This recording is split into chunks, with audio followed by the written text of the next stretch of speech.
எனக்கு ஐவிஎஃப் பண்ணும்போது, எங்க டாக்டர் வந்து எல்லாமே நல்லா இருக்குன்னு சொன்னாங்க. யுட்ரஸ் நல்லா இருக்குன்னு சொன்னாங்க, எம்ப்ரியோ நல்லா இருக்குன்னு சொன்னாங்க. ஆனாலும் ஏன் டாக்டர் எனக்கு ஃபெயிலியர் ஆயிடுச்சு? இந்த மாதிரி கேட்டு நெறைய பேர் எங்ககிட்ட வருவாங்க.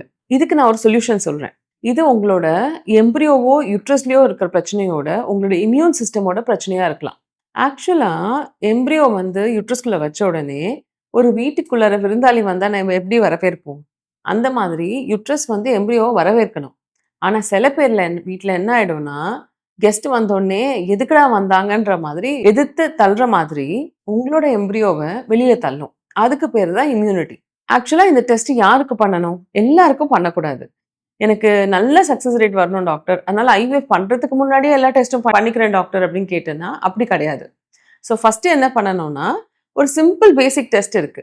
இது வந்து ஒரு தடவ ஃபெயிலியர் ஆனாலே பண்ணலாம்.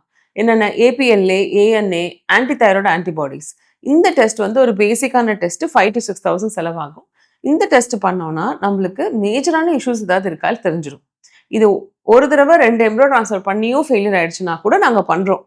ஆனா ஆக்சுவலா இதுவே 2 எம்ப்ரியோ ட்ரான்ஸ்ஃபர் பண்ணி ஃபெயிலியர் ஆனா தான் பண்ணணும். இல்ல 2 மிஸ்கேரேஜ் ஆனா தான் பண்ணணும். ஐவிஎஃப்ல நெறைய செலவு பண்ணி, நெறைய எதிர்பார்ப்பு இருக்குன்றதுனால, நாங்க ஐவிஎஃப் பண்ணியும் மிஸ்கேரேஜ் ஆகுது, ஐவிஎஃப் பண்ணியும் ஃபெயிலியர் ஆகுதுன்னு அவங்களுக்கு இத முன்னாடியே பண்ணிடுறோம். ஆனா, இதுக்கும் தாண்டி கொஞ்சம் டெஸ்ட்லாம் இருக்கு. இது எப்ப பண்ணுவோம்?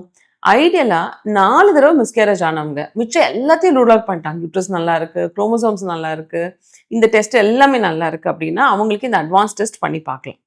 அப்படி இல்லன்னா, எம்ப்ரியோ ட்ரான்ஸ்ஃபர் பண்ணும்போது ஆக்சுவலா 35 வயசுக்கு மேல 3 குட் கிரேட் எம்ப்ரியோஸ் ட்ரான்ஸ்ஃபர் பண்ணியிருந்தாலோ, 35லேருந்து 40 வயசுக்குள்ளார 4 குட் கிரேட் எம்ப்ரியோஸ் ட்ரான்ஸ்ஃபர் பண்ணி நெகட்டிவா இருந்தாலோ, 40 வயசுக்கு மேல அவங்களோட எம்ப்ரியோ 6த் எம்ப்ரியோஸ் ட்ரான்ஸ்ஃபர் பண்ணி நெகட்டிவா இருந்தாலோ, அடுத்த டெஸ்ட் பண்ணலாம் அப்படின்னு சொல்லி நம்மளோட எவிடன்ஸஸ்லாம் சொல்லுது.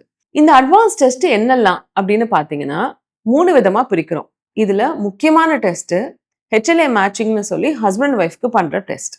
இது இல்லாம அம்மாக்கு எவ்வளோ இம்யூனிட்டி இருக்குன்னு சொல்லி பிளட்லயே நெறைய டெஸ்ட் இருக்கு. இதெல்லாம் பண்ணலாம். நான் இப்ப பேச போறது 3வது விதமான டெஸ்ட் யுட்ரஸோட லைனிங்லேருந்து பயாப்சி எடுத்து எண்டோமெட்ரியல் இம்யூனோ ப்ரொஃபைலிங். கருவப்பையில தானே வைக்கிறோம்.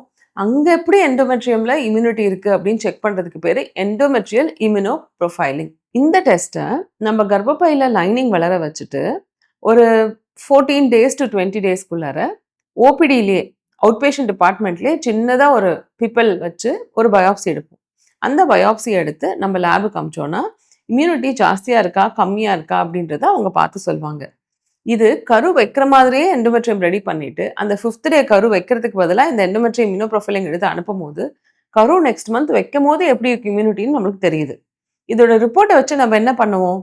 இம்யூனிட்டி ஜாஸ்தியா இருக்கு அப்படின்னு சொன்னா, அத காம் பண்றதுக்கு பிரெட்னிசலோன் டேப்லெட்ஸ், இன்ட்ராலைபிட்ஸ் இல்ல அடுத்த லெவல் ஆஃப் டேப்லெட்ஸ குடுப்போம். இதே வந்து ரொம்ப அண்டர் ஆக்டிவேட்டடா இருக்கு. சுத்தமா இம்யூனிட்டியே இல்ல அப்படின்னாலும் தப்பு.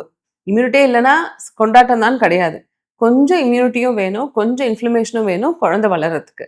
அதனால அண்டர் ஆக்டிவேட்டா இருந்தா, ஆக்டிவேட் பண்றதுக்கு எண்டோமெட்ரியல் ஸ்கிராட்சிங், எல்ஐடின்ற ப்ரொசீஜர், அதுக்கான மெடிசின்ஸ் இன்னும் கொஞ்சம் ஜிசிஎஸ்எஃப்ன்ற இன்ஜெக்ஷன்ஸ் இதெல்லாம் நாங்க குடுப்போம். ஸோ இது 2மே 2 எண்டோட ஸ்பெக்ட்ரம். இது வந்து காம் பண்ற மெடிசின்ஸ், இது ஆக்டிவேட் பண்ற மெடிசின்ஸ். 2த்தையும் சேர்த்து ஒரு பேஷண்ட் குடுக்க முடியாது. அதனால யுட்ரஸ்குள்ளார இருக்க இம்யூனிட்டி எப்படி இருக்குன்னு பார்த்துட்டு வைக்கிறது ஒரு சிறந்த முறை. இந்த இம்யூனாலஜிக்கல் ப்ராப்ளம் வந்து என்ன சொல்லுது அப்படின்னா, நீங்க உங்க யுட்ரஸ் பேட் கிடையாது. உங்க எம்ப்ரியோ பேட் கிடையாது.